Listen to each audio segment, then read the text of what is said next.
Friends, ரொம்பவே சத்தான diabetic patients எல்லாம் சாப்பிட்ற மாதிரி ஒரு சூப்பரான ஒரு புட்டு அது எப்படி பண்ணுறதுன்னு பார்க்கலாம்.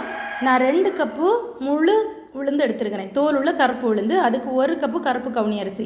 இந்த ரெண்டையும் தண்ணியில் நல்லா வாஷ் பண்ணி வெயிலில் காய வச்சு எடுத்துடணும். இப்போ இந்த உளுந்தை முதல்ல நல்லா வறுக்கணும்.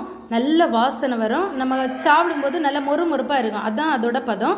அந்த டைம் இறக்கி எடுத்துருங்க. இப்போ அரிசியும் அதே மாதிரி நல்லா வறுத்துட்டு ரெண்டையும் பொடி பண்ணி புட்டுக்கு அரிப்போம் இல்லையா, அந்த புட்டு அரிப்பில் வச்சு நல்லா அரிச்சு எடுத்துருங்க.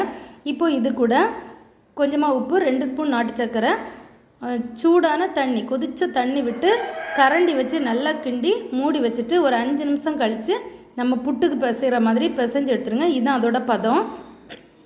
இப்போ புட்டுக்குழலில் நம்ம புட்டு தேங்காய், நிறைய தேங்காய் வச்சிங்கன்னா நல்ல டேஸ்ட்டாக இருக்கும்.